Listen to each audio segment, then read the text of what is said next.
Yes, yes. You are listening to DJ LP on Passion Radio, and guess how I am? I am just fine, and I expect, I trust, I hope, I pray, I believe, I do expect you too to be as fine as me. Absolutely, in every single way, no matter who you are, no matter where you are, no matter what you're doing, whatever day, time, night time, evening time, dinner time, supper time, lunch time, break time, whatever time it is, wherever you are. DJ LP is here in the Passion Radio house. Yeah, yeah. Actually, you know what? I think that deserves a yes, yes, yes, yes. Absolutely. And guess what? I am not alone. I have been dancing with somebody who is also just fine. Yeah. And this Zoom, this interview today is being recorded, and my dear guest today is on Zoom, and the two of us have just been bubbling away about how fine we are, talking about how fine we are. We're going to be speaking to a very special smuddy. Now, let me tell you, right? Let me tell you just how special this smuddy is, okay? And take it easy, like go easy on me, because there's a whole heap here, yeah? This is a smuddy. This is a somebody that I am, ah, I can only say blessed to know, blessed to have in my personal life as well as my public life. Okay, this is a consultant, an EDIA, which stands for Equity, Diversity, Inclusion, Access, facilitator and trainer. We are speaking to an advocate of change from equality to real personalized equity. We're going to find out what the difference is between equality and equity in this conversation today. We are speaking to an education practice improvement consultant. Yeah? An education practice improvement consultant, a conference and strategic international events speaker, a mental health first aider, an advocate, okay, an executive business coach. Tell you, like, this is big things, yeah. We're just big things today, okay. We're speaking to somebody who is a personal advisor, providing IASG with a demonstrated history of working in government, local council, management, education, teaching, training, and facilitating social care and mental health sector. So, all within the social care and mental health sector. Our speaker today is bringing it all. He is a skilled person in coaching. He is skilled when it comes to dealing with the government, the young people, youth and community work, okay, and event management.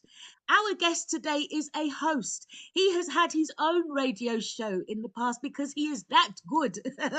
And he is coming back again with a new radio show in the near future, okay? He hosts strong entrepreneurship. Okay, so he encourages people like me who describe themselves as entrepreneurs to be the best that we possibly can. This is a professional who graduated from the University of Studies, Academia, as well as the University of Life. And my guest today, I'm gonna speak in his words. He says, and I quote, I just want to see individuals, groups, and communities win and be the best that they can be. Seeing mindsets, laws, systems, policies, and procedures open to all, which supports people and enables them to have and express their voice so that they can be and do their best. Our guest speaker today has a number of hidden disabilities and learning difficulties. They, he describes, are part of his superpowers. He is quite the balanced dichotomy, apparently, and he is an enigma in a well spoken and presented conundrum, a gentle blast of effervescent but change energy, direct change energy. Our guest today is an introvert extrovert that is a naturally multi-talented creative. He is he is the dogs. He is the absolute. My belief, in his own words, is to be my mantra is to be both highly professional and personable, one who works consistently and with innovation in recognizing the challenge, providing the solution, and creating the change. Furthermore, and most importantly, our guest today shares a grandmother with me, the great Ivy Duncan. And that is what makes us so beautiful. That and so much more. I want to present to you my cousin, my twin, my brother, my favorite male in the whole world until I find a man of my own. And just my absolute favorite, Marcus Morgan Valentine. Mr. Valentine, well, hold on. I think I've got something for you. Let me see if I can. I can't do this. I know that there's a round of applause somewhere here that you deserve. Somewhere. I can't find it. I'm not even going to try. All right. I'm just going to say welcome. It is Thank my you. pleasure to have you on the show with us today. Long time Thank coming, you. but not too late. One. Thank you. Yeah, everything's good, man. Goodness, after you've introduced me that way, I'm not sure if I can even stand in my own shadow. Goodness, but I think it's important that we make sure that we sound our trumpets and sound the alarms for the greatness that's within us and also surrounds us on who it is that we are. I'm excited to be here, and it's so good. You're my family, you're my friend, and you're absolutely my twin. I love you to the bone. Absolutely. And thank you for allowing me to be here. It's great. I haven't been on radio for ages. I used to do my own show called Radical for Real on a radio show called Love 316, and I did it for a number of months and years actually until I moved on to do other things. So it's great to be back on radio again. So thank you. And Beautiful. welcome to all the listeners. It's great to have you all here. It And I'm is. so pleased to be part of a great community of people. We are the global majority, us lovely black and brown people and everyone else in between. That's it. Absolutely. And from us, you get every complexion, don't you? Come on now. Yeah, man. A bit like the color of my top today. For those that can see it, I've got a lovely Ghanaian top on today. And I just wanted to represent just a little bit more because that's part of where our family are from. Beautiful. Okay. So I have introduced you. I have told everybody who you are. But Mm, Marcus, who are you? Who are you? that's a great question. Well, I'm 46 years old. My father is from South America. My mother's from Jamaica. Right. I am a black man. For those that have got various different needs, so I think it's important just to say I've got long black locks, dark skin with a kind of a rough light beard, if you like. And you can't see that, but I'm actually 6'4", and I'm a big dude as well. And also around my neck, I've got some of the things I'll be talking about a bit later. So I've got my freedom pass, and I've Mhm. also got a lovely, amazing tool that I use, which I'll talk about a bit more later, which is my hidden disabilities lanyard, which actually says that I have several hidden disabilities. And at the back of that, it's got my picture and information about some of the disabilities and stuff for some needs I have, which I wear every time I leave the house. So if Right. anything happens to me, people can identify and actually support me in the way I need to be supported. Because I've actually got 13 hidden disabilities. 13. You've got 13. 13. Right. 13. So, first of all, let me say, your introduction, you have done so much. You are a very, very busy and dynamic person. Definitely. How do you balance all of that? The coaching, the advocating, Hmm. the executive work, Yep. everything that you do. How do you balance that with 13 hidden disabilities? Well, that's the superpower because one of my disabilities, and actually not just disabilities, also I must say I've got a learning disability or difficulty, which is dyslexia.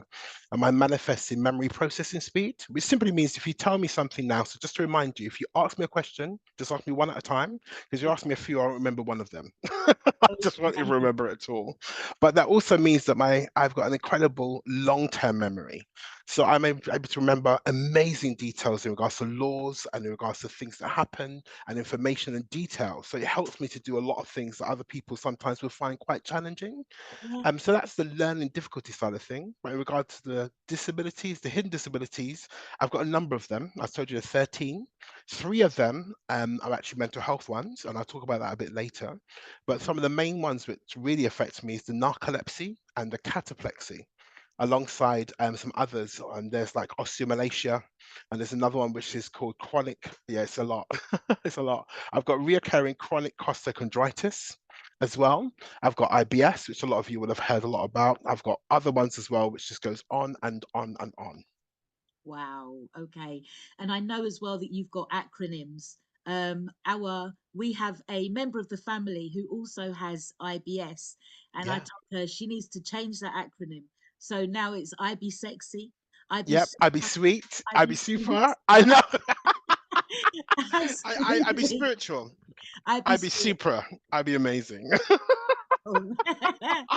So what acronym do you use for your diseases? They're not diseases, are No, they? they're disabilities. And what I do is the word dis, I use an acronym to say dangerously inclusive and Mm, sociable. So yeah. I like to make sure that everyone's clear that my disability is an acronym. The dis there is dangerously inclusive and sociable. Wow. Okay. And I think that's important that we have that, because I think until we socialize more and be a community as we originally should be, and that's not just in regards to being black and brown, but whoever you are, anyone with disabilities, whoever you are, and that you make sure and become that whole community together. And if we share the knowledge we have and the information, then we can actually create change as whole communities of disability, whole communities in regards to hidden disabilities, and whole communities in regards to those that have additional needs, whether that's special educational needs or whatever that might be. And often a lot of people don't have a clue. And particularly talking about black and brown people, they often don't have the right sort of attitude towards what's going on, because people are scared. People are Yeah. frightened to share the things that makes them different, the things that makes them not quite like others. And particularly when we think about the places of work, I know for me it's been quite difficult in some of them because they haven't accepted it. Particularly with the hidden disabilities, they look at me and say, "You look well-bodied, you sound very eloquent, you speak very well, you're educated." I've been to university twice, and I've got my level 4, my level 6, and various other things. You know what I mean? So people often think, "What's the matter with you? You look fine." But if they see me in an incident or they see me having an attack, then they get quite scared, because it's actually quite scary to see. Right. Particularly Okay. the narcolepsy. The osteomalacia was a bit different. Just to let you know a bit about that. Osteomalacia for me often happens for a lot of people who are much older than me. As I said, I'm 46. But osteomalacia simply means that my bones can bend, break, snap at any time. And Mm, because I'm a big guy and I have falls, you can imagine how that makes life difficult just in regards to that alone. So yes, wow. Okay. Even though I know you, yeah, I'm always blown away by just hearing, you know, what you put up with, what you're dealing with on a personal every level. day. Every Every day I wake up in the morning, I'm so thankful. Yeah. That's the first thing. I'm very, very thankful for life, first of all, and the fact that although I have, carer support, and although I have lots of family support, which is amazing, and thank you for my family. I love you so much, in the community I'm part of and where I live as well. Most of the people around here will know about my disabilities, and there's a couple of people that are able to help me because they know what those things are. So they've got access to different things. I mean, you've been to my home, you've seen it. Yeah. I've got various different things in my bathroom. I've got a special watch that I wear on my wrist to make sure in case I have a fall. Mm, I've got it's special seating to get me up and down out of seats, because sometimes my knees just don't work as they're supposed to. My mm, back doesn't connect the way it should either. And I've got to be careful in case I try to get up, if I get up too fast or have any strong emotions. That's the cataplexy side of things. It means that I can collapse to the ground. I literally have muscle wastage in my legs and I collapse to the floor. And at that time, I can feel, I can hear, but I can't see because my eyes will be closed. And I can look like I'm having a stroke. So sometimes people think that's what it is. And mm. then attached to that is also the costochondritis, which simply means if I have any stressful experience or if I'm in the cold, my body literally feels like it's seizing up. So the muscles around my sternum expand, and it means it feels like I'm having a minor heart attack. So I can feel like I'm having a minor heart attack whilst looking like I'm having a stroke. If people see me, they'll think that I'm having a stroke for real, but I'm not. And so they could treat me for that and not realize that can exacerbate my situation even more. So hence why I wear, for those that can see the cards and stuff, but those who haven't, you can go to Hidden Disability Sunflower, the website, and get information about that because they're absolutely fantastic. And I'm an ambassador for them. I'm one of the Sunflower friends. So I'm going to be doing various different things. I'm doing some training for the police. This will be happening in about a month or two to Yay. actually tell them all about what's going on for people like myself. Yeah. I also make sure to tell other people to get other things like access cards, which are really good. So if you're going to certain venues, for example, you can sign up for an access card, you pay for that. I can't remember exactly the price. I think it's £15 for like 3 months or so. And then Yeah. once you've done that, then you can actually have that. So you don't have to walk around with your stuff to show evidence of your hidden disabilities or whatever you have, Yes. but people can actually support you so they can see what your needs are and they can actually make sure that you go to the front of queues. Because Yes. for people like me, I can't stand for long. Yeah. So if I'm Yeah. standing for too long, I'm in trouble. Yeah. Often that can exacerbate things. If I'm in the cold, for example, waiting to go in the queue, if it's too long, I just need to get to the front or just need to leave, quite simply. So Right. I got a special. I've got things like this particular system, which is for you to have a taxi card, which means you pay less for your taxi, but they're Right. able to come and pick me up because you see my place where I live as well. Even my front door, I've got a button I press to get in and get out of my front door because I can't open it. Wow. So it's a lot of things. Even for me to open a tin, I mean, you've seen the little machines I've got inside my home that I use to open up things, and little mats I put on the side to make sure things don't slide off the sides, and all those different things. There's a lot of things that I've needed, but particularly when people have seen me, as I've said, they've just not believed that I've had these needs at all. So that's why things like the hidden disability stuff I've made sure got on various others. As you see, Okay. I've even got my freedom pass. I put it on particularly so you can see it because Thank it's really you. helped me. Yeah. Oh, So for those able to see that, you can see that I've got the freedom pass. But those who haven't seen it before, it's something that helps you to be able to have travel where you're not paying for it. Because obviously, for people like myself, people don't realize if you've got disabilities, you pay a lot more for everything. So yeah. usually they said per month actually you can pay up to £600 more to £900 more than everybody else would in a normal situation.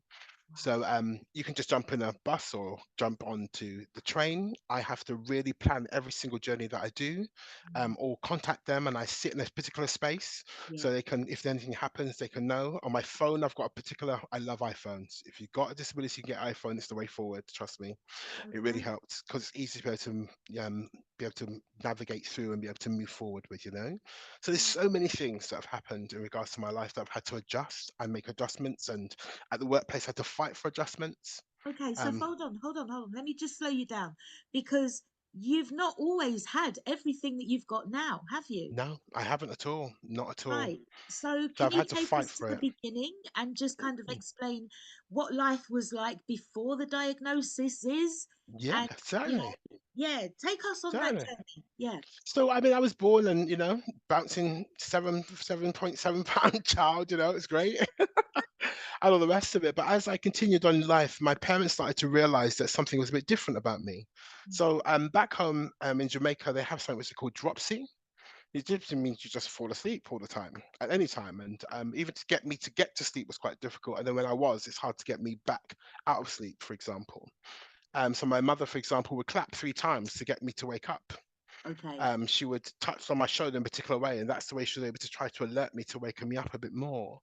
Because I was actually diagnosed with the narcolepsy and cataplexy to 2010, and I'm born in 1977. So Wow. it took about a long time before my actual diagnosis in regards to that. So it was tough as a child because I was always, the big kid that always falls asleep. So that was Yeah. the joke that people used to have, and didn't realize actually that I had a neurological disorder, which was real. And they believe it could be because of trauma I've had in the past, because I had a number of childhood experiences that was quite adverse indeed. And that wasn't just about where I lived and things like that. It was the fact I was bullied as a child. I've been sexually abused when I was younger as well. A lot of things have happened in my life that has meant that I'm now in the trajectory that I presently am on. So it was tough as a child. But because I was quite jovial and I could laugh and I was quite skilled, you know, I could sing, so I would always be singing my way through things and laughing about things. And I'm quite effervescent, quite bright and bubbly all the time. Yeah. So people always saw me as the guy, great guy to have around. He might fall asleep, but apart from that, he's cool. Okay. So my raving days, I would rave and I'd be falling asleep in the middle of the rave. I could stand up and be sleeping, literally, or Yeah. fall and sleep. That's another Yeah. story. But I just thought I was drunk and I wasn't even having a drink. I wasn't a drinker at all. So yeah, it's been a tough journey, but thankfully for my family, they've been on that transition with me. But it was tough as a child. I Mhm. didn't know what was going on with me. I didn't know about narcolepsy and cataplexy Yeah. and all this Yeah. stuff. And I would do a big shout as well. Big shout out for Narcolepsy UK, who's really helped me after I got involved with them and really understood more about what these neurological issues were and how they affected me every day. So even Wow. me being a big guy when I was younger, I wasn't that big, but I suddenly became putting on weight just like that. I didn't know what it was. I Yeah. didn't realize that was part of the narcolepsy and part Yeah. of the cataplexy, that you have you forage, particularly in your sleep. So literally, I night eat, a night sleep, a night walk. Alongside having incredibly strange and vivid dreams, which was really quite scary. Good thing I liked horror, so afterwards I'd laugh about it. But at the time, as a child, it was really tough, and people Mhm. didn't understand why you. Why is it, Marcus? You cut me so much. You're so fun. You're so lovely and excitable, but also you fall asleep or collapse on the floor. We don't know why. It's a Yeah. bit strange. So it was tough being able to navigate that. And the reality, of course, I'm a black man, and we know that that comes with various different things too.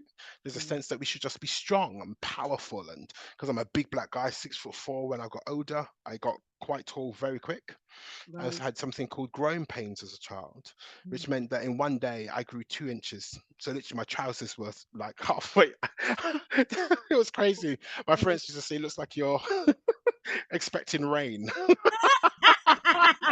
And literally like 2 weeks later, another 2 inches. So I had this growing pains in my knees, pains in my back. So I was consistently experiencing pain.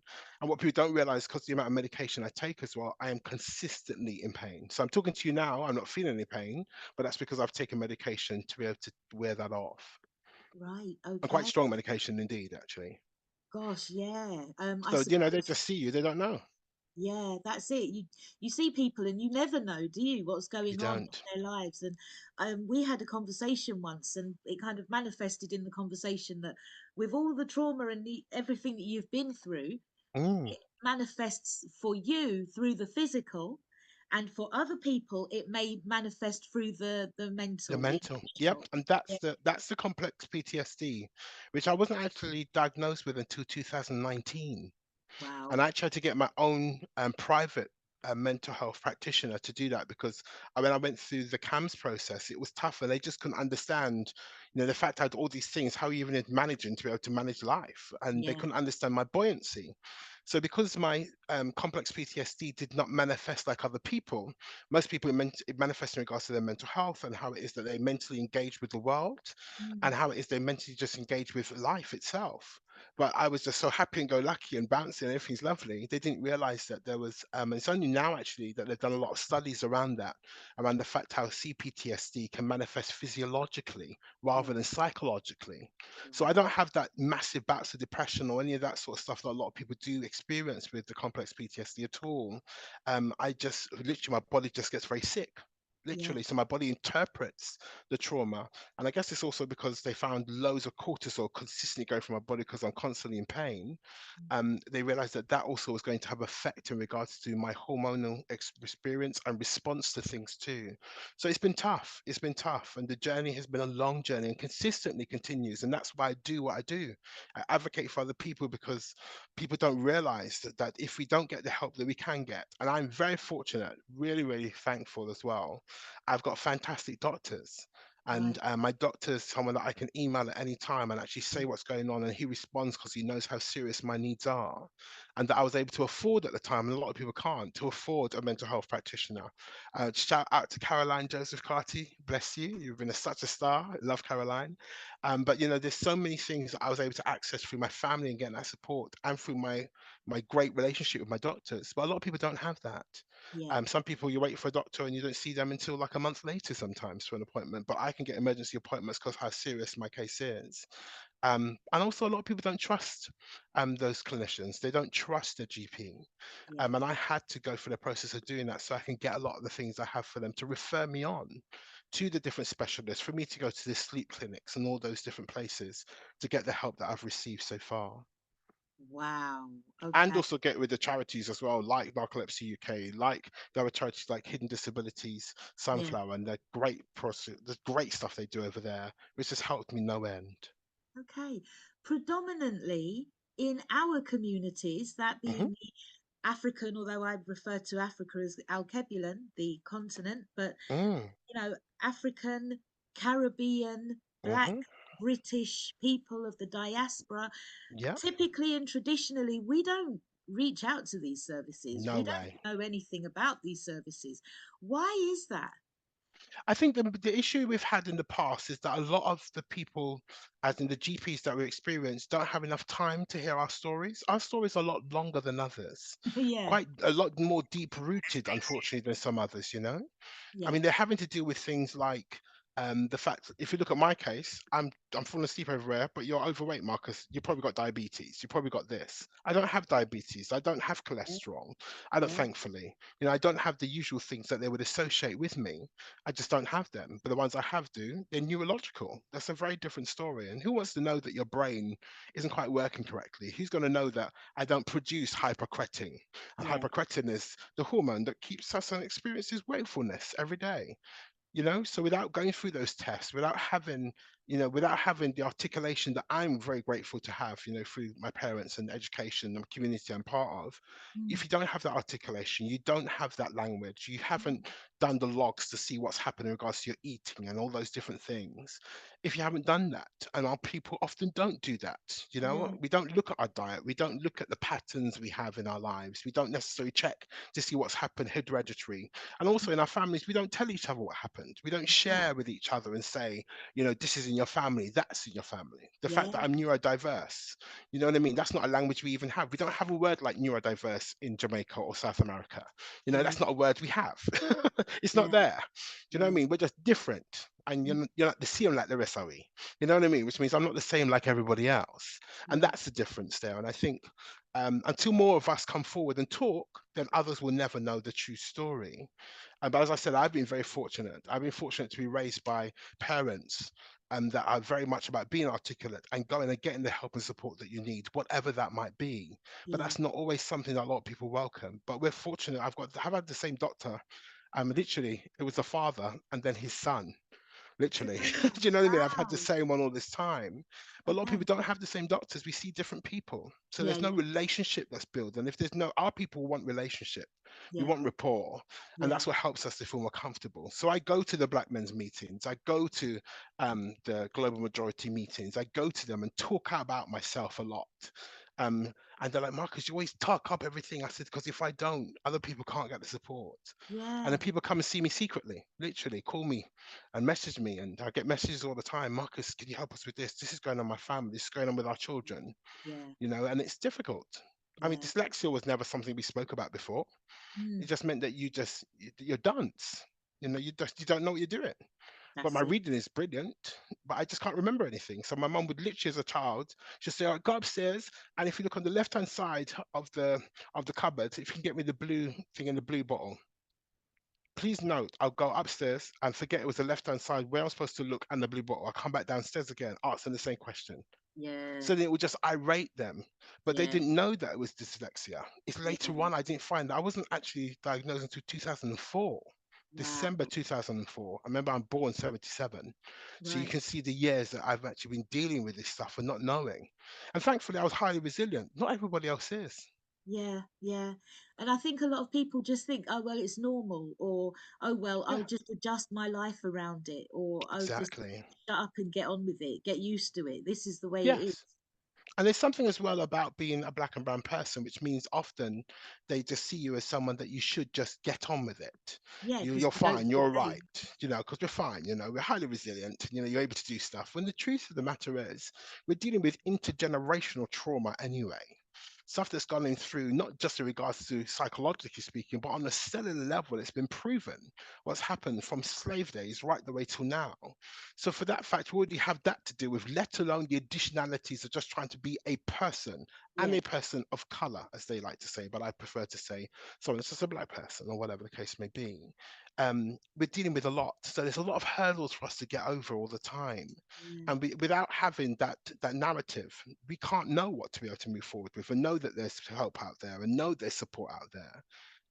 But I was very fortunate to have what I've had. I've fought for it, don't get me wrong. Yeah. But once I've got the right sort of support and it's been the one that's been fit for purpose, I've managed to get that change. But it's been hard. It's been a struggle.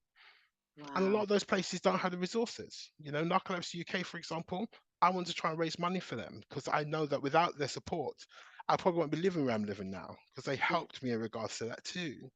Because the reality, I couldn't live on the 47th floor, the 13th floor. That could kill me. I can't Yes. do stairs. Do you know what I mean? If Yeah. there's a fire, I can't get back down. If I Yeah. collapse, there's a special equipment. Last week, the fire brigade was at my house to check it over, make sure everything was okay. And even though they said everything is great, Marcus, and I've got lots of systems in place, Mm. the reality is if they come to my place to come and take me out, they can't take me out with any kind of equipment. It's a special lift they have to take me out with. Because you're Because if they big. move me, they can break my bones and I won't be able to walk anymore. Wow. And that's the Okay. reality. And also, so another reality is the fact that wherever you are, you do have to alert the fire brigade, I the do. local fire brigade, I to certainly let them do. know where you are, Yep. how So long you're going anything over 2 days, I have to let them know. Right. So I literally have to inform them. So when I'm talking to friends and they're like, come over, I'm like, you don't understand. Me coming over, there's a lot of things I've got to in my home. As I said, I'm not wearing it right now because my friend's just waiting in case there's anything and I'm gonna call to you, so I'm all right. And my Okay. family are aware. But usually I've got a band that I wear in case I fall in the house, which is an alert, the community alarm, which the local government has given me through the Yeah. borough. But I had to be Yeah. assessed for that. She got Yeah. led to the social worker come in and asked me like 36 questions she asked me just to get that. 36. And that's often the thing, isn't it? We're asked all these questions. Sometimes we don't have the answers. And some of us are like, what are you asking me these questions for? Shut up. Exactly. I mean, they're Yeah. asking me when you go to the toilet, how do you wipe yourself? How do you this? Right. It's really, really detailed information. Basic. Yeah. And if the person that's asking me is not someone I feel like I connect with, I don't want to share that sort of detail with them. You know Yeah. what I mean? And those are the things that we are having to face, whoever you are, any kind of disabilities or difficulties it is you go through. It's quite difficult having that. So that's why often I do the advocacy for people to help them on those meetings. Even like I was explaining before about the personal independence payment and being Yeah. able to make application for that and how difficult it is and how Yes. people go through deep mental trauma just trying to discuss how we do various different things. It's not easy, it's tough. It's And I've tough. helped a lot of people, but the reality is without people having the right sort of information, we can't get the support because the support is not built to make things easy for us. The support is trying to pick out the people that aren't telling the truth rather than supporting the people that are telling the Ah, truth. yeah. So that's why I suppose a lot of the times as well, sometimes our applications can be rejected because we've not put it across in a way that they can actually Absolutely. assess. And they And don't even understand. I keep saying to people when you're filling out the form, you've got to explain when you're in your worst case scenario, your everyday experience, move away all the mitigating factors that you put in place to help yourself. When yeah, those aren't present, what is your actual experience? So, like Marcus, oh my God, it's awful. And just even them hearing that makes them feel like they've been stripped away of those support scaffolding yeah, processes they've put in place. yeah. So people need a lot of navigation through that. And now even CAB, I called them the other day for someone. It was 12-week waiting list, but Just to their get form had to by. be in within 8 weeks, so Yeah, it was impossible for them. yeah. Okay. Wow. What is your inspiration? What helps you to keep going on? What is it that keeps you going? You know what it is? It's a few things. One, it's my family because I've always had great family support around me. Big out love to mum, dad, aunties, sisters, cousins, all the rest of it. Love you all. Mwah, mwah. So I've been really fortunate for that. And you, of course, maybe my cousin, bless you. So that's been really good. Also, my faith has been really helpful. So having the Yeah, faith and the belief. And yeah. also because I've come from, my original family in regards to Jamaica were Maroon people. There were people that were fighters. And Right. my sister, she's quite the creator and historian. She did some little history and found out that originally, we were from the Ashanti tribe, which is a Right. tribe which were about fighters. There were people that were royalists as well. There were people that Yeah, fought. So yeah, I think it's in my blood, yeah. but also I realized if I don't fight, if I cease to fight, I cease to live. And that was the reality I had to face. So I said, I'm going to fight first. Otherwise, I just won't be able to live. And that Yeah. was what I decided to do. So having that family, having the right sort of support out, and being open and honest and quite candid about my truth is Yeah. what's really helped me through my life. Wow. Okay. Because That's silence doesn't help. it's not helping. That's insulation, and isolation means you don't get what you need.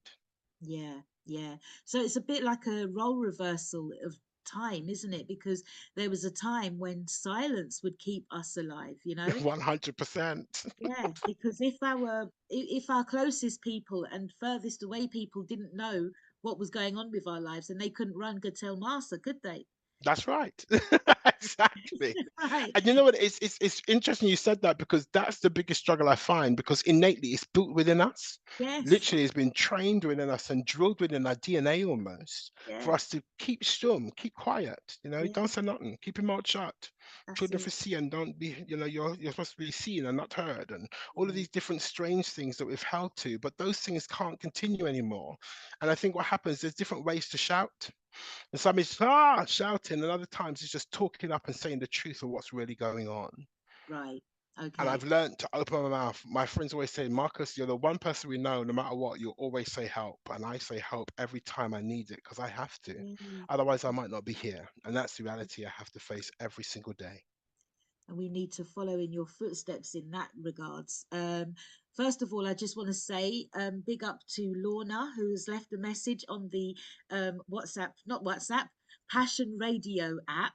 Okay. Mm, So, to all our brothers and sisters who haven't downloaded it yet, please hurry up and download it, please because do. we can actually engage in more people if we're talking like Good. this now. So many Good. people are walking around with disabilities and they are Yes. completely unaware of it, you And know? particularly when they're hidden disabilities. Yeah, If you're walking around with a stick, or you're walking around, your walking stick, or you've got whether it's a rollerball, or you're in a wheelchair, or whatever the case may be, it's more apparent then, isn't it? But when yeah, they're hidden, people just think you're okay, when a lot of us are not. Hence yeah, why I've got all these things around my neck, and I wear all the things that I do, and I advocate for that so much, because the more it is I've done it, the more it is I found freedom. I can now mobilize more by myself than I yeah, could before. I can't all the time, to be honest. I still need lots of family support and friends and carers and all the rest of it. yeah, But I'm able to do it more. I really am. And I can't always get out the house, because if I'm not okay, I'm just not okay. yeah, And I just have to let people know. So I have to let people down. It also meant that I've lost friendships, unfortunately, yeah, because people expect you to be able to just be there. And I've always been able to be there before. But things are different now for me. So I can't always be there as I'd love to. yeah. And I think that's also about kind of self-care, because if you're a person who's used to, you know, doing for people, running around for Mm. people, Oh, being yeah, available for people, absolutely. sometimes that's the hardest thing to like let them down. But Yep. personal self-care has to come first. And if people can't Yep. understand that or overstand that, then it is an issue, isn't it? It's a But massive one. I think what's also there is quite difficult for a lot of us, because the reality is it's tough out there. The yeah, world is not designed for us. It's not yeah, designed for people with disabilities. It's not. Do you know what I yeah, mean? And a lot of us don't know a lot of the signs about disabilities. So, for yeah, example, I went away a little while ago, and I made sure that I signed up for the support in the wheelchair. yeah, And I saw people look at me like, "What is the matter with him? He's fine." But as yeah, soon as they see me try to get out of the wheelchair, they're like, "Oh God, he's got a problem." Do you see what right, I mean? Because that's when you really see, if I try to mobilize up and down, that's when the pain really exacerbates. yeah, Um, but again, people just expect you to look okay. Just because I'm smiling doesn't mean I'm okay. It just means I'm all right now. yeah, Do you know what I mean? I'm okay because I've got lots of support systems in place. But a lot of people don't have it. no, And the wow, key word is invisible disabilities, hidden disabilities. It hidden. is as it is. It means you can't see it, but it's absolutely there. So is stuff like fibromyalgia and Oh, that's lupus, definitely hidden disabilities. I mean, what I would say to everybody, I would say to everyone, if you go on the Hidden Disabilities website, what Hidden is that? Disabilities Sunflower, and what that does is that would, I mean, you got them. I mean, it's global. It's amazing, absolutely What is it? fabulous. Is it www dot? Yep. Just it's better if you just type in Hidden Disabilities Sunflower into your Google search. It will come up straight away. Perfect. And then once you go on there, what's really great is that you'll be able to get that support that you need. And that support will, for example, there's a massive list. I think it's like over 900 of different hidden disabilities that are present that they've actually listed on there. Yep. It's amazing. That's why I love hidden disabilities. I'll talk about them all day. So for example, for those that are able to see it, I've got a specific lanyard round which says please give me space. That's what it's for. So it's a black lanyard with a yellow circle with a body shape and arrows to the left and right, which literally means please give me space. Yeah. But the sunflower is a green one with the sunflower on it. So that's usually the hidden disability lanyard, for example. Right. Right. But apart from the lanyard itself, you've got other things you can wear. So you've got the bands, you've got the Right. pin, you've got the face mask types design, you've got the headscarf, the hat, the Yeah. the jumper. You know, different ways for people to actually explain what different disabilities they might have. I wear this, as I said, because I need it. Yeah. Goodness gracious, as soon as I got it, so people know what and what not to do with me. But also you've got other things as well, like the access card, as I explained to you before, which is called the Nubus card. Right. So that really helps as well because you can be able to actually show evidence of your disability without carrying everything around with you anymore. So you can just show them the access card and it's got the signs and symbols on there too. You know what I mean? Yeah. So there's different ways for us to be able to communicate our needs to different Yeah. people. But Yeah. fibromyalgia is definitely hidden disabilities where people are experiencing chronic pain, where the body's consistently in pain. Wow. Okay. And that's whatever weather. So it can be really hot, but they're in pain. It can be really cold, they're still experiencing pain. And that pain can be incredibly debilitating. But you've also got something called comorbidities, where you don't just have one disability, you have one or more, which is what I have. Yeah. Or coexisting issues, like I've got disabilities and a learning difficulty. Do you see what I mean? So it just Yeah. depends on what it is you're facing as an individual. So, seeing as you have all of these aids that you wear that help make life easier, Mm, can we assume then that the emergency services and, you know, the police and mhm. everybody are fully aware of what all of No, these they're things mean? not. They're not. And that's my concern. So, for example, most are aware of the sunflower symbol. So that's Yeah. really good. But not everybody is. Not everybody understands the please give me space one, for example. Yeah. Yeah. So that's why going to be doing some training for our local police here.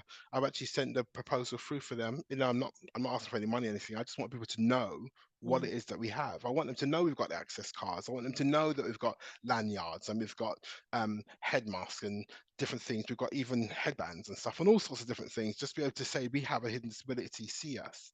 But Yeah. a lot of companies know about it, but not a lot, not every single company does. And I want every single company to know that Yeah. that's how people like myself and others are communicating. I mean, Yeah. at the moment, they said 1 in 6 people in the world have a disability. That's like Gosh. 1.3 billion people on the earth. So if that's the case, which we know it to be the case, then people need to know much more about it. But we're not hearing as much as we'd like to. So I Yeah. want to tell more people. So that's why I'm also going to start doing some work with Scope. I want to be a campaigner with them. Yeah. I'm going to do some more work as well with other places as well, because I really want people to know as much as they can about it, Yeah. and about hidden disabilities and difficulties and get it out there. That's why I do the work with students in schools, Yeah. where a lot of schools are not providing the support that's needed and boroughs are not given the finance around the HCP plans, the Right. education and healthcare plans, which are so important. Just even to get the needs assessment for the health plan is hard work, and Yeah. they have to want to Yeah. fight to get a ed psych, for example. And this is kind of off-putting. It's off-putting for families who have to go through all of that, the paperwork and sorting everything out Mm. and understanding the terminology and, Oh gosh. time scales and all this kind of Waiting stuff. lists are Yeah, horrific. yeah. There's a lot. Is that I on mean, for purpose? children, it's about 2 to 3 years, some of the waiting lists. For Right. adults, in regards to getting assessment, it's like 5 years or more. Why is that? You know what it is? We just don't have the resources. And also happen is a lot more people know about it now, so people are applying. So more people are applying stuff. And they're trying to siphon out all of the fake Oh ones, gosh, the exactly. legit ones. Because there's Okay. going to be people that are going to try and take advantage. We know this. You Yeah. know what I mean? But there's a lot of people like myself that already got our hospital letters. We've got our Yes. referrals. We're Yeah. having the medication. But even though that's the case, that might not be the case for someone that maybe has ADHD, for example. Because I'm working with people with ADHD at the moment, that I'm certain does. And they certainly fit all the traits in Yeah. regards to that. Other people that got ASD. as in yeah, being on the autistic spectrum, yeah, as an autistic spectrum disorder. We've got a lot of people as well. We've got various other needs as well, but it's yeah, just not being taken up. It's not, there's not enough resources. yeah, And the waiting lists are so long. CAMS, for example, the waiting list is horrific. yeah, And a lot of people have to almost fight to get on the list. And then you still have a priority list above the normal list. It just goes yeah. on. And that's Wow. why I continue to advocate as much as I can for whomever it is I'm able to support. But obviously, I can't do everybody. No, I really no. can't. But I Yeah, do who I can. I support who I can. absolutely. And I'm going to take this opportunity to publicly thank you because when I did hit the skids last year, and I did hit the skids in a proper way, when I did hit the wall and slide down, it was you who helped me to get back Bless you. on my feet again. So I genuinely, honestly thank you for that. Bless.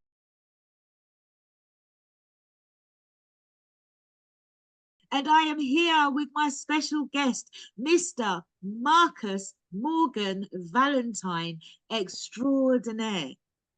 Does extraordinaire even do it? Shall I go through your list of accomplishments and greatnesses again? I don't know when you said it before, I got a little embarrassed. That's a little bit shy. That's all right. As an introvert extrovert, Come yeah, on now. I think No, you know I'm an that. extroverted introvert. I'm the reverse. You're an extroverted introvert. Introvert. Yep. So what's that then?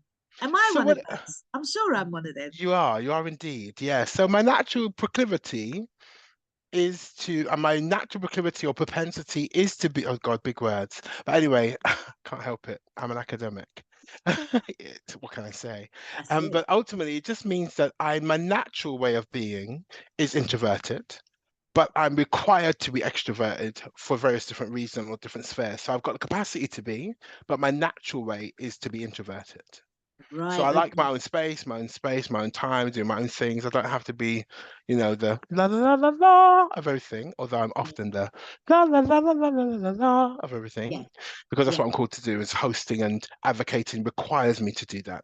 So the roles and the things that I do require me to be extroverted, Yeah. but ultimately my natural propensity and proclivity is to be quite introverted. And I like to watch and learn and see and listen.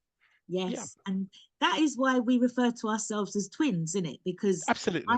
rather much the same. I like to be in my own company. I like to be in Mhm. my bed with my thumb in my mouth, keeping my behind quiet, keeping myself to myself. 100%. I don't do the thumb in the mouth though. I haven't Okay. done that. But what I do instead is I twiddle my hair. All Like, 'cause right. I've got long Okay. black locks for those who have just tuned in. Yeah. I've got long black locks and I love just twiddling them in my fingers. Or Okay. you'll often see me in the fetal position in the bed, covered up with a whole cover. I love covering with covers.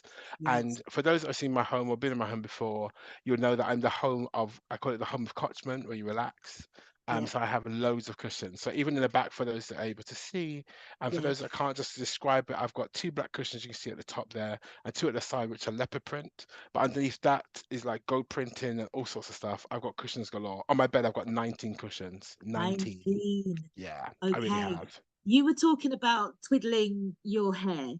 Yes. I can often be found with a thumb in my mouth. I don't even care. Like, who knows? I don't even feel shame anymore.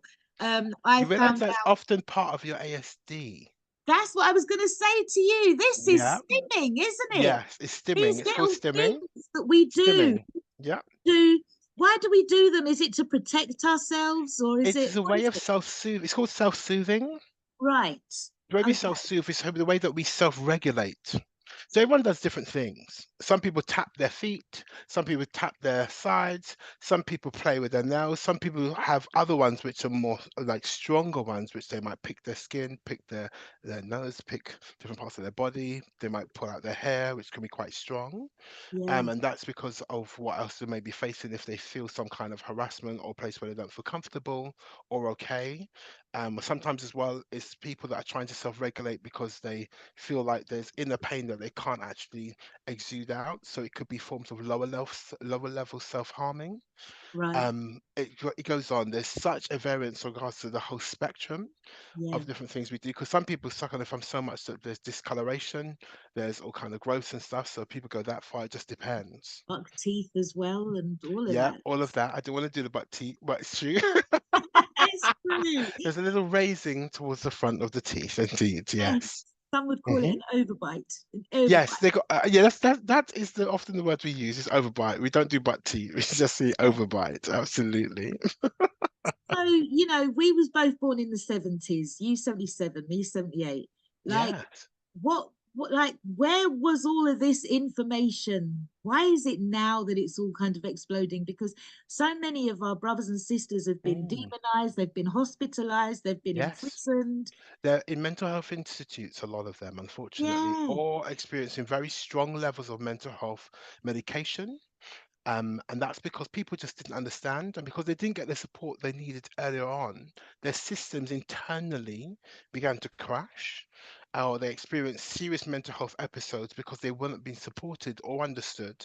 So they either insulated themselves, isolated themselves, or the manifestation was one that they couldn't actually be able to be in the community or manage community spaces like others. So there's some Yeah. people that are autistic, for example, that find groups and spaces quite difficult. Like for me, for example, if people crowd around me a lot because of the cataplexy, I can get a bit unsettled. Because part of the other things I was saying to you before, as in my hidden disabilities, is I've got CPTSD. I also suffer from depression and anxiety. My depression is different from others, so I'm not depressed. So, for example, I had a mental health practitioner come to my home once, and she said, "Well, I know you're depressed, Marcus, but your depression is very different from others. My place was very tidy. I was very well presented because they say often that might not be the case for some people. For some people, it is. For some people, it's not. Mm. And I'd been eating. There was no issues with my bloods, generally speaking, or anything like that. But my depression was the fact that people was not accepting my disability. And Wow. because they weren't accepting it, they were thinking it was other things and calling me names. And then ultimately, I was being abused because of it. And that was at work. And that's where I Wow. had my first breakdown. Wow. And my breakdown wasn't like others where, they felt like I couldn't do anything. I wanted to do things to people. Literally, I really did because no matter how I was explaining to them, they saw that. I mean, remember one time I never forget. One of my managers, I sent it to her. It was a 17-page document from a hospital, Wow. and she couldn't understand. And they said I had to come off my medication for 7 days so they could put a watch around my wrist to be able to see how my sleeps incidences were happening, and cataplexic incidents were happening as well. But I knew if I did that, then I couldn't work. So I said I Yeah. needed the time off, and she refused to give it to me because she said I've got to give them a month's notice, and I could only give them 3 weeks. And literally, I was depleting just by the moment because of it. Um, and it was rough. It was terrible. I mean, I've experienced a lot of abuse from people, particularly in the workplace, or just people Yeah. on the street as well. Because to them I appear able-bodied, and I do that in speech marks with my fingers. Yeah. And because for them I'm able-bodied, but I wasn't.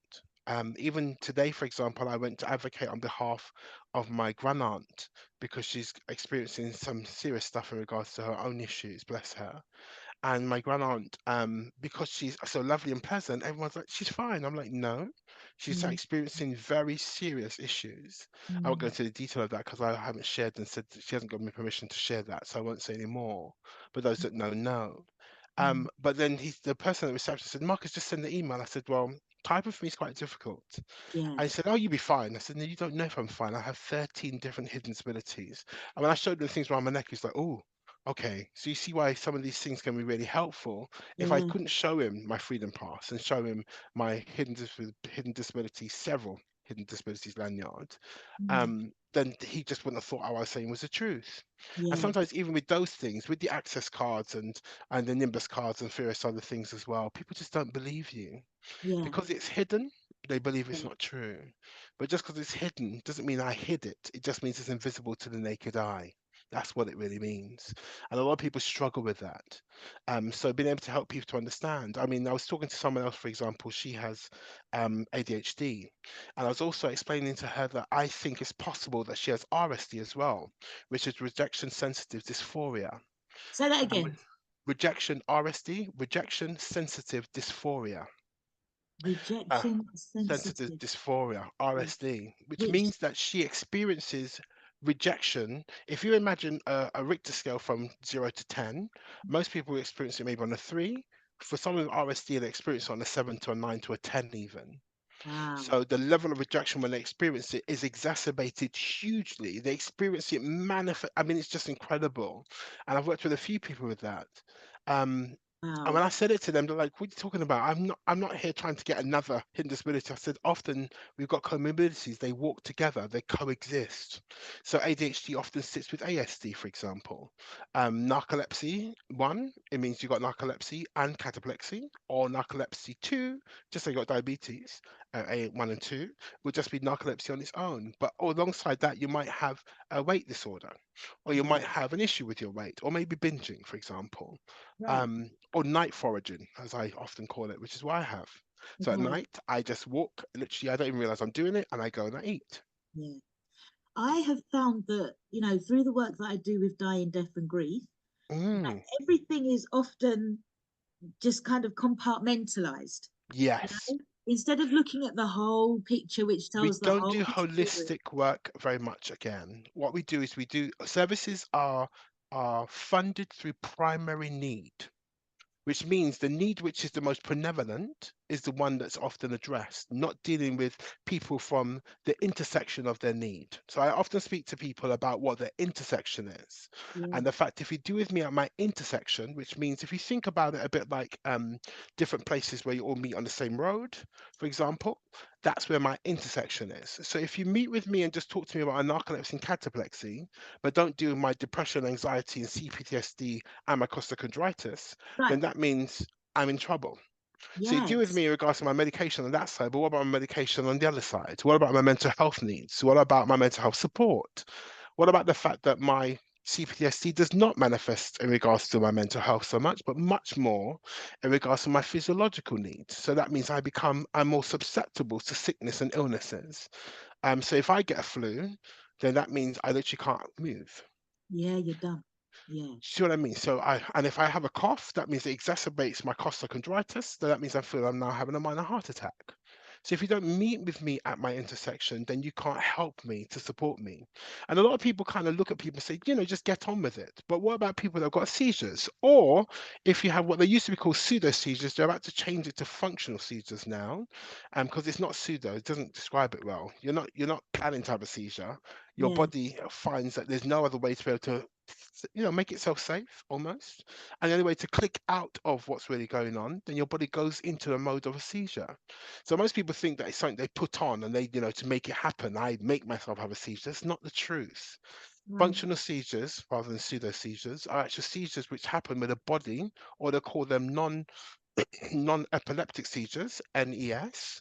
Their things are real. And when we have those, people have to understand you haven't designed to make it happen. I can't come out of it if I want to.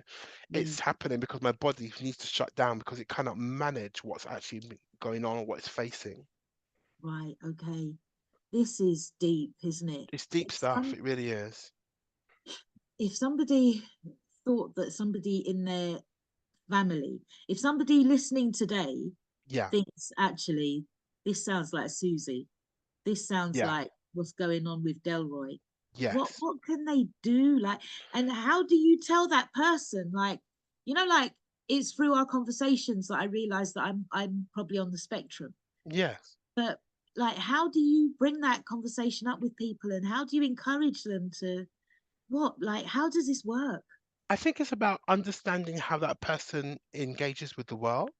So some people, I speak to people through pictures. So I give them some narrative and I send them pictures. I find that Instagram is really helpful. Yeah, Google Images is really helpful as well. yeah, But I would say it's really important that you don't try to self-diagnose yourself because that's not going to be helpful. But what you yeah, can do is get lots of information, make logs of what's yeah, happened throughout your day to say what you've experienced, what things, write down how you felt, what's going on in your mind, what's been your low mood, what yeah, has been the feelings you've had or non-feelings. Because as I yeah, explained to you before, I wear special shoes and special types of trainers. I wear certain jewelry as well that I wear, not the ones I've got on now, but there's other ones I wear if I'm going to go out which are quite heavy, but it helps me to know that my hands in use. Otherwise, I can't feel my hands often. wow, You see what I mean? Because I've got something called sleepy hand syndrome. I've also got carpal tunnel, and also I just don't have the feelings in my hands very often. okay, So it just is what it is. So, but those aids help me. But because I'm quite versed in that, it's okay for me. I also say to get in touch with the charities. Find out what it is that you think, and find out from your family. Talk to people in your family, but definitely get in touch with your GP. Say, this is what's happening. I need you to check me out. I need you to refer me on, because it might not be one thing, it might be something else, or it Yeah. might be some coexisting issues or comorbidities. So it's about being able to be quite open as much as you can. And that's why often people contact me and just have a conversation and say, Marcus, this is going on. I can't actually diagnose them, not at all. What I can certainly do is be able to direct them to say, these are the traits for this, these Yeah. are some of the traits for that, which I've done with a lot of people like yourself and others. Which other people are like, are you sure, Marcus? And then they found out, oh my God, it's true. Like Yeah. stimming, for example. Like Stimming is a great stimming. thing. Yeah. And what was that one that you didn't diagnose, but you said this person sounds like they might actually be narcissistic. And Yes, you do you even remember? able to speak about the type of narcissism Yeah, that's down right. to, because there's not, people like bandy around the word in it. Oh, he's a narcissist. Narcissist, no. But it's The just not narcissism is a deeper. real syndrome. It really is. But there can be people, some of them can have narcissistic traits as Uh-huh. well. Some Yeah. can have narcissistic tendencies. That doesn't make them a narcissist, but they can have tendencies or traits or be on the road or trajectory to becoming a narcissist later on. Who knows? Right. And I've just happened to have worked with a lot of people that have those various different traits. And therefore, I'm able to see some traits and identify the likelihood it may be this, it may be that. Like Yeah. I did with yourself when we was talking about that particular individual. Yes. Um, Yeah. and then in speaking to other people close to them, like, oh my gosh, the light bulb switched on. Yeah. And it also helps you to understand because people like narcissists, and I won't go into detail of it because that's too big a topic. That's a whole topic all by itself. Yeah. Um, Often don't realize they're narcissists. Yeah. Yeah. Um, and I'm not to make excuses for them because some do, but some people just don't realize it. Yeah. And because they see things or interpret things in different ways, they just see themselves as different, but don't Yeah. realize how their difference affects other people or how it is that the lens that they put on the world and how they experience the world. Right. So I just think it's really important that we give people chances. And if it is indeed that they prove that they don't want to move forward, some people just can't manage that. They Yeah. can't. But sometimes just understanding that maybe there is this possible trait, Yeah. um, then it can help you to understand how best maybe to navigate their world or navigate being around them or interacting with them. And that's why I interact with people the way I do. And sometimes I say some people to say some stuff to people they don't like. Yeah. Yeah. And it's not me being unpleasant or anything. It's just that I'm observing some stuff and I really want them to get possible some help. Yeah. And I remember working with one woman, I never forget it, bless her. She's someone I used to work with for years. And it was very, very clear to me that there was some very serious mental health issues there. And as I said to you before, I'm a mental health first aider as well. So I've had some training in the area and done it for like 5 years and more. Yeah. And and just being able to say some things to her, she freaked out at first, but later on when she got some support, she came back crying and said, Marcus, you know what? I'm so glad you told me. And I was just saying to her, I'm seeing some traits of a strong personality disorder. And she really freaked out at me, really was upset. And I said, look, I'm not being unpleasant towards you because I'm not trying to diagnose you. I can't. But I Yeah. can certainly tell you some traits that I'm seeing. And maybe you want to get some support. Yeah. And she said, now she understands why people treat her the way she treats because she didn't understand that she was being seen the way she was being seen Yes. because that wasn't how she was observing herself. And Yes. later on, it's really interesting. Some years later, she came back. She said, Marcus, what you did was horrible, but it was so important. I'm glad. And she's getting her support now, and she's getting some therapy, and she's doing all sorts of stuff. And I'm so pleased for her. Yeah. And bless her, she was just a bit younger than me. Mm. And she was saying, it's only because of the stuff you're going through I even believed you. Otherwise, I never would have believed you. Right. But if I hadn't been through some of the training I have, if I hadn't been around the clinicians I am, I wouldn't have a clue. I Yeah. wouldn't. I mean, I wouldn't have known I had CPTSD myself. I knew I had something. I just didn't know what it was because normal CPTSD doesn't manifest physiologically, it often manifests in regards to the mental health. But mine Right. wasn't the case. So I didn't fit the bill. So when I said it to my doctor, she said, no, Marcus, no, no, it's not you. But then later on, when I spoke to a specialist now, she's like, Marcus, you definitely got CPTSD, except it's physiological. And I Right. was absolutely astounded by it. But it changed my life because it helped me to understand why I engage with the world that I do. So Right. I feel things or just don't feel things at all and don't know why I don't. Right. But later on, then I get this weird sickness or unwellness and don't know why it's manifesting that way. But that's my body's way of signaling and giving me some information. Something's wrong, something's not okay. So it's been quite a journey for me and still is a journey. But I'm so pleased that as I keep saying, I've got great friends, amazing family. Big up to mom and dad, sister, auntie, cousin, everybody. I love you all. Oh my God. Well, we started the show this hour with Charlie Wilson. There goes my baby. Baby, yeah, yeah, yeah, yeah, yeah. Oh And my gosh. it was Oh, just before I managed to get you back again. I just told everybody that you were wandering around in the yes. nursery somewhere. I was trying to get back on the Zoom. The Zoom was like, no, sorry, that's an invalid code. I'm like, you got to be kidding. But we got back, so it was You got great. back, yes. And I said Mm. to the listeners that you were going to explain the significance and Oh, the yes, importance of definitely. that song. Well, in 2014, and just to let family know, as a proviso, I'm going to talk a bit about Helen. So in 2014, well, actually, just before that, in November, actually, my younger sister, I noticed some difference in her. I noticed that she would have colds for longer. I noticed just different things. I wasn't quite sure what was going on, but I knew something was wrong. And I said to her, something's wrong.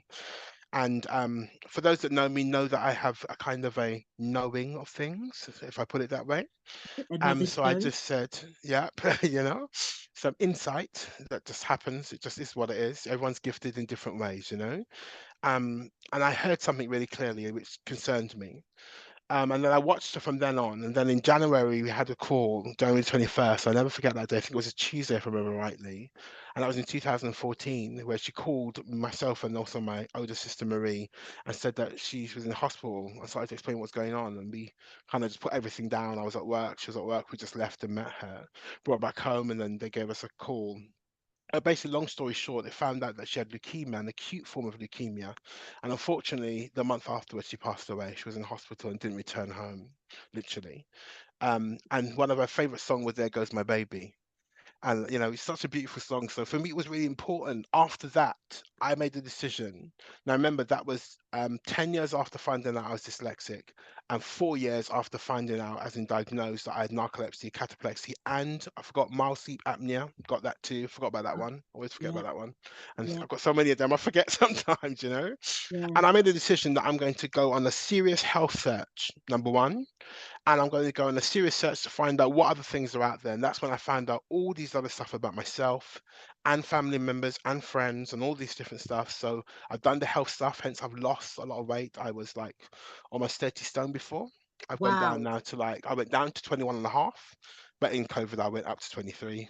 But Okay. I've gone back down again, but I went back up to 24, kind of held to skeleton somewhere between 23, 24, but I'm still Okay. 6 stone lighter than I was before. Yeah. Um, and I had to do it. I had to do it because I realized the seriousness of regards to weight, which was also linked to my narcolepsy as well. Oh, So I was glad to hear it wasn't just me just binging or something. Because if you look yeah. and see how much I eat, I don't eat as much as most people think I would. Yeah. Um, they kind of laugh, like, is that it? I'm like, yeah, I'm full. Yeah. It just is what it is. I think But after, we sorry, have the body of warriors. We we have the do. stance and the stature We of warriors. do. And because I'm tall and Yeah. we kind of even it out well, people are like, you're big people, but you're very mobile. So just to also let you know, I'm going to be doing in March a walk, a 70-mile walk for Samaritans. Yep, I am doing 70-mile walk in March for Samaritans. So I want some people to make sure and to give some money towards that. So you can go on my Facebook and check that out so you can see that. We talk about that a bit in a minute. 70 miles. Yep, 70 miles in March. I'm going to do the walk. So it won't be all at the same time, be over that Oh, month. But okay. I walk a lot anyway. So I'll do that in like a week, probably. Know me. Okay. Um, because I walk about 10 miles a day as much as I can. Yeah. Okay. So that's important to me. That's part of my whole regime to make sure I'm well and I'm okay and I'm walking around and Yeah. helps me to remain mobile because walking is really, really good for you on Okay. so many different levels. It's just incredible. And I go into an area that's all sort of greenery. I'm not near roads and stuff, and literally I'm in the bush, literally, and it's just wonderful. Lovely. Um, so yeah, so I go to a forest and actually walk. Okay. Um, but yeah, after having everything that happened with Helen, I made a decision that I wanted to go on a health journey, which I did, and hence why everyone comes to me and says, "Marcus, what's going on here? What can we eat? What shouldn't we eat? Shouldn't," and all different things. Yeah. And I try and advise as much as I can, and also, refer people on, because that's really important. But also went on a whole journey in regards to my neurodiverseness and what's going on there. And that's why I wanted to be an advocate for other people, because actually, as soon as it is I started to address my health, then my disabilities began to improve a bit. Right. Do you see what I mean? So my mobility's improved, my Yeah. movability's improved, my mental health has improved, and Yeah. all those different things because of that. And I tell other people, those people around me, I'm consistently talking to them about their health. Yeah. And particularly things like I tell people very often, go and demand, if you have to, from your doctor to get a blood test, but a full MOT blood test, including vitamin D, because I found out that your vitamin D unit should be about 80 in your blood, and mine was only 19. So I only had Oh, quarter of the amount. Hence why I was getting the pains. Hence why my metabolism wasn't working the way it was. Hence how comes my immune system was lower than it was, and hence I kept getting sicker. yeah. But the more I then addressed that, then I became better in regards to experiencing better wellness. Yeah. So for me, it's not about just the mental health; it's about the healthiness of us as people, and that can really support and undergirth issues around our neurodiversion, Yeah. um, and also our disabilities and learning difficulties and the rest. So it was the life of my younger sister Helen that really spurred me on. We call her Nen, so we do Smile for Nen and various different things that we continuously do. And it's seen her life and how she addressed life. She had two sayings she had. It's long or no time for games. And I decided that was going to be my strap line for my life. It's no time for games. I'm not here for games. I like games, but I'm not here for games in that sort of way. Okay. I'm here to make changes and I want to make the difference. So that's why I do what I do. I advocate the way I do. I go into schools and speak to them and tell them I do the practice improvement. I do the work because the work is important. I've got to do my own work for me, and I've Yeah. got to do my own work, and other people need to do their work. I want to So, give a round of applause to other people that's around me that's doing their work. So well done. because it's And not easy. also therapy. Get therapy. So Dr. Spirit and a few others, but Dr. Spirit, you can check her out online. She goes therapy, therapy. I Okay. say everybody do some therapy. Therapy. And Okay. whatever that therapy is, because there's a lot of therapy that's out there, an opportunity, and I got mine. I've been in therapy for some time and continuously experience different levels of therapy, both spiritual, but also others as well as in CBT and stuff from a mental health practitioner and others. So I'm making sure I'm getting the work done because I want to be as whole as I can. Lovely. Would you say that this is your calling? Is this what you It came is to my Earth to calling. do? And my calling is to, if you come across me and you don't experience change, then I'm not doing my job. If Yeah, you don't you see, experience an that's why we're improvement, twins, isn't that's it. it? Come on. Come on. I say if your path crosses mine, it's because you're ready. Yes. Otherwise, you ain't going to come across me. If you're No. ready to level up, and if Let's you do have it. said, come on now, I need a change, if I turn Yes. up in your life, then you're damn well lucky. Come on now. Hey. It's on. Let's do this. Let's do the work. We've got to do the work. We've got to do our work. It's our Yeah, response. This is our bodies that we have. Do you know what I yeah, mean? And we experience the world, whatever happens. So we've got to do the work and make it happen. And we've yeah, got to get the right support, like Hidden Disabilities, Sunflower, like Disabilities Rights UK, which I love the work that they do in regards to lobbying and things like that, like Scope, like specific charities like your Dementia UK, like your Narcolepsy UK, and various others, and yeah, wherever it is you are in the world. yeah. Do you know what I mean? Just make sure and get your support, get your help, and fight for it. Make sure it happens. And if you can make it happen, do it. I just have to also big up BHI, the Black Health Initiative, Come charity. on now. Yes, yes. Hey, BHI. Absolutely. If any of you are listening to what we're talking about and you feel like you are personally affected by anything that we're discussing, you can even look up BHI, Black Health Initiative, or check me out, check Marcus out. I will Yep. give you Marcus's number. Can you imagine? Yeah, So I get all these Marcus, calls come through. I know exactly who it is. It's you. you now work for BHI, Marcus. And Come so on yeah, now. just ask for his number and then just give the code Passion Radio. You get 10% off your session. I'm only joking. I'm joking. I'm only joking. But, Oh, we bless. need to be more accessible. We need to be We do. seen. We need to be visible. We need to be talking about these things because there's such a stigma related to them. Mm, And I'm on the line where I'm saying that this is also spiritual. yes. What are your thoughts? Because for me, Absolutely. I keep saying to people, we are body, mind, and soul. Do you know what I mean? We are three-part being, and whether you like it or not, That's just the reality. You can tell because you know the spirit of a person, you know Mm, the soul of a person, and you can see the body of the person, definitely their mind too, just by yeah, engaging with an individual. So whether we like it or not, that's what we are. yeah, However you manifest that, understand that, appreciate that, whether that's a faith-based way, a spiritual way, a conscious way, whatever it is that you experience it in, that's up to you. But for me, it's about making sure I'm becoming as balanced a human being, because we're definitely all beings for yeah, sure. yeah. Some of us might not feel quite human, but we're definitely human beings as much as We're we can beings. be. Yeah. And we're experiencing, I believe that we are a spirit having a experience through a body whilst having a soul.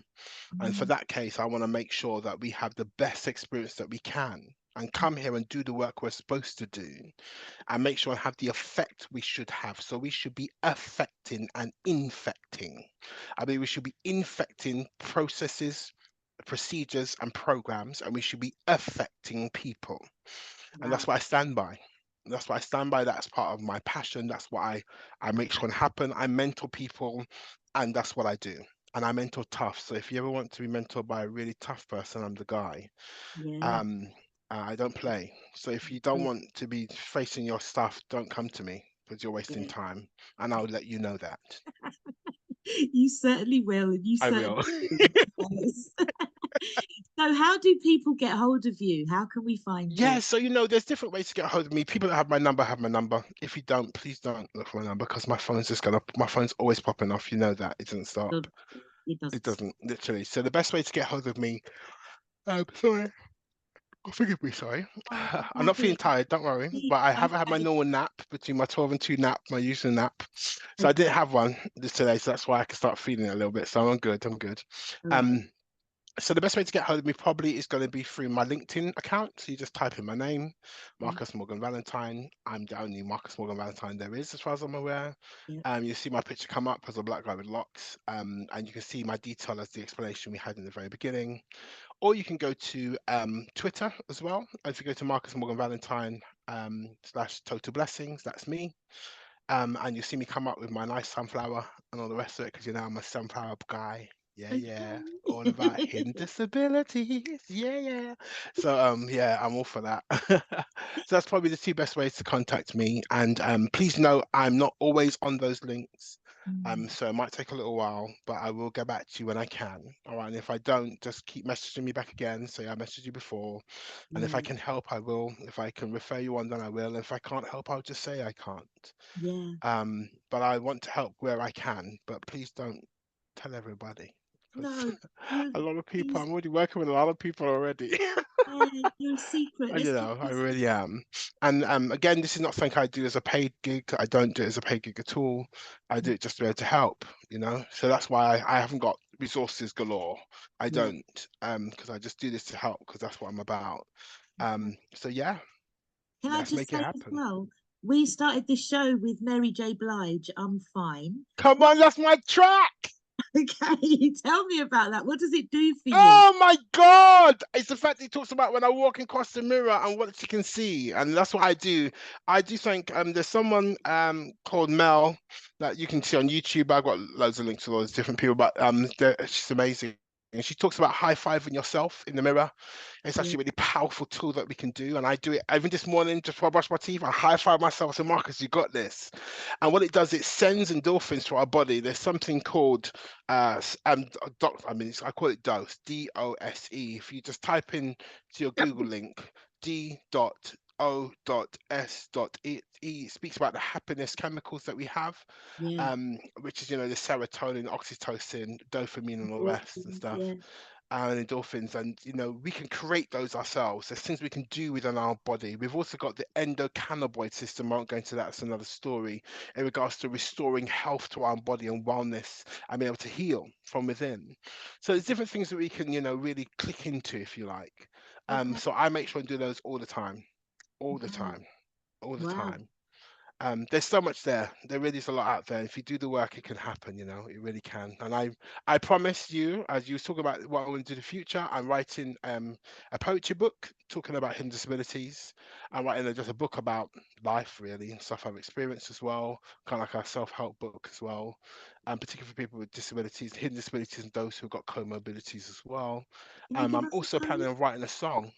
Can you give us Sorry? a poem? Can you give us a poem? Yeah, I was thinking if I'm going to share, I'm like really, I've never ever shared my poem online, like in public before. And Okay. I was going to do it today, and that's what I said to you. And now I'm really nervous to do it, so I don't think I'm going to do it. Can we do this another day? Yes. I want to hear the Yeah. extrovert read that poem. Oh my God. And you Tell know the what? introverts to I come. realized I'm so naughty. I actually made sure I moved it from right next to the desk away so that I couldn't reach it, so I couldn't read it. Can you imagine? That's So I'm really sabotage. scared. But if you I know I sabotage myself. But if you really, really, really, really, really want me to do it, then I can run into the bedroom and go and get it if you really want to. Do you want to do it? I don't want to put you on the spot, and Oh, I I'll don't. do it. I'll do it. Yeah. Give me 2 minutes, play a song, like one of the other songs Okay. we arranged, and I'll be right back. All right. Okay. Rise up, my people, rise up. Rise up, my people, rise up. Let us stand in solidarity to defend what's ours. Every man, woman, and child, every nation. Yeah. I will tell you what the people be a human sacrifice. Stand up, defend your rights. Oh, fight to this, you can accomplish what you will. Stand up, defend your rights. In our destiny, fight what took 1,000 to build. Stand up, defend your rights. Never kill the will. Stand up, defend your rights. Old sound culture. Democracy are truly expensive, can even cost their life. And those who stand for nothing for the living, Father, heal the blinded eyes. Give us advantage, taken off my people. Heaven and the cries, save Lord. Our calamity is so great, that we are on the way. My people be that to my sacrifice and defend your All right. rights.